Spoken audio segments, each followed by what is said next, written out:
Chers amis, bonjour. Comment guérir la blessure de trahison? Mais tout d'abord, qu'est-ce que la blessure de trahison?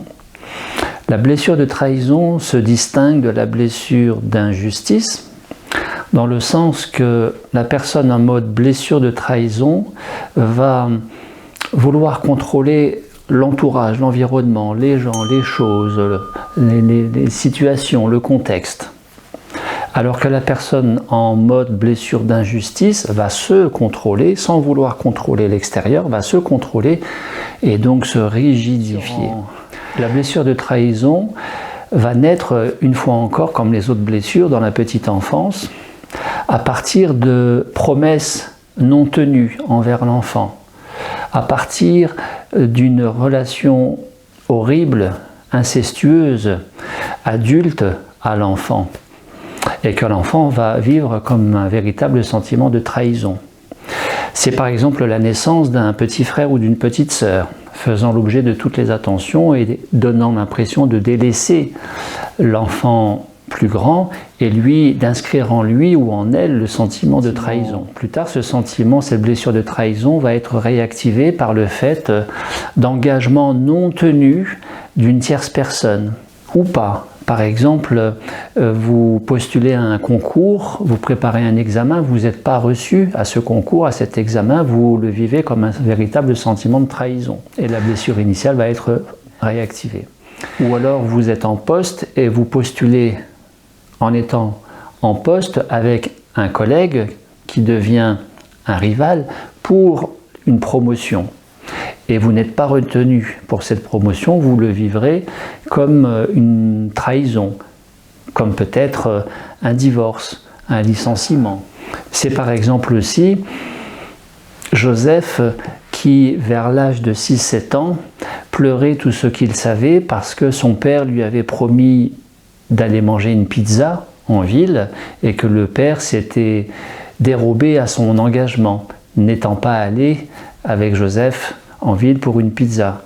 L'enfant l'a vécu véritablement comme une trahison de la part du père. C'est par exemple moi, jeune adolescent, qui avait confié mon mal-être en tant qu'adolescent à une certaine Martine et de lui demander de ne rien répéter, ce qu'elle m'a promis, et pour autant l'a répété à son mari, qui le mari l'a répété à tout le monde autour de la table le dimanche qui a suivi lors du repas de famille, devant moi. Véritable sentiment de trahison vécu de ma part à ce moment-là. La blessure de trahison est caractéristique dans le sens où pour qu'il y ait sentiment de trahison, il faut qu'il y ait sentiment et blessure d'abandon au préalable. Il n'y a pas de blessure de trahison sans qu'il y ait de blessure d'abandon au préalable. Et c'est parce que la personne vit l'abandon, petit enfant, qu'elle va générer une méfiance, une prudence, un système de contrôle. On va appeler les personnes en mode trahison des contrôlants pour justement ne plus être abandonnée et va donc se barricader, va vouloir contrôler l'extérieur, influencer l'extérieur en fonction de ses repères à elle pour ne pas vivre ou revivre la trahison, mais indirectement derrière le sentiment de trahison pour ne pas revivre le sentiment de l'abandon. Alors que les personnes en mode d'abandon ne sont pas forcément concernées par une blessure de trahison pour autant.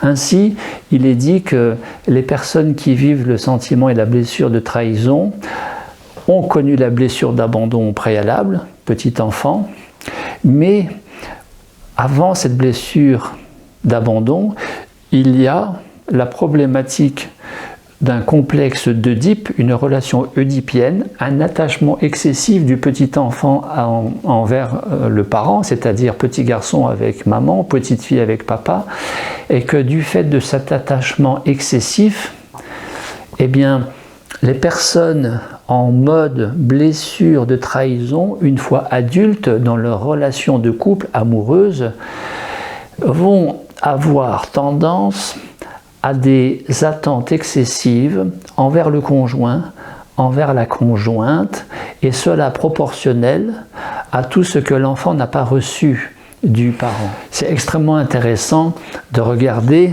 la blessure de trahison dans son ensemble.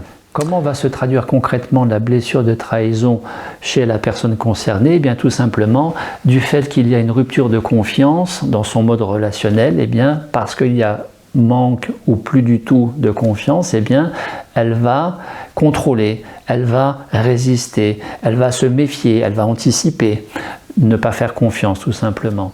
Inversement, comment guérir la blessure de trahison? Eh bien, tout simplement en apprenant à faire confiance, en lâchant prise, en acceptant la situation. Quand bien même la situation n'est pas comme on aimerait qu'elle soit, eh bien d'accepter qu'elle soit telle qu'elle est, en acceptant que les personnes n'aient pas la même façon de penser que là. Ce qui va aider à cela, eh bien se répéter que tout est juste, que tout est parfait, absolument sans aucun état d'esprit de résignation, de soumission, de défaitisme.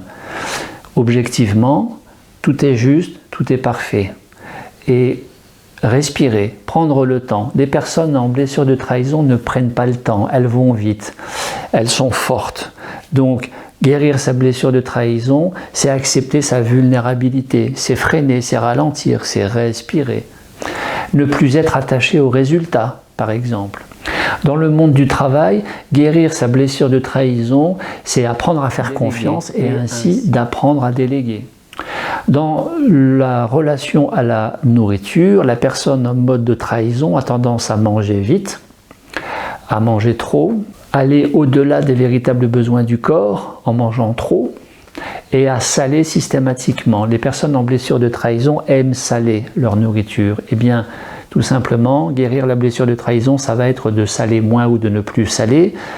Ça va être de manger plus lentement et d'apprendre à respecter les besoins du corps dans l'aspect quantité et qualité.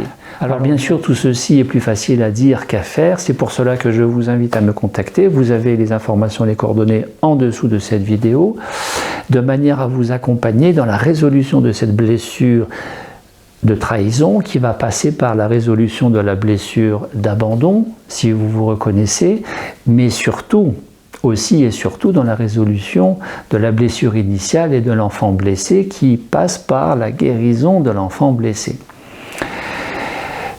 Et je vous dis à très vite.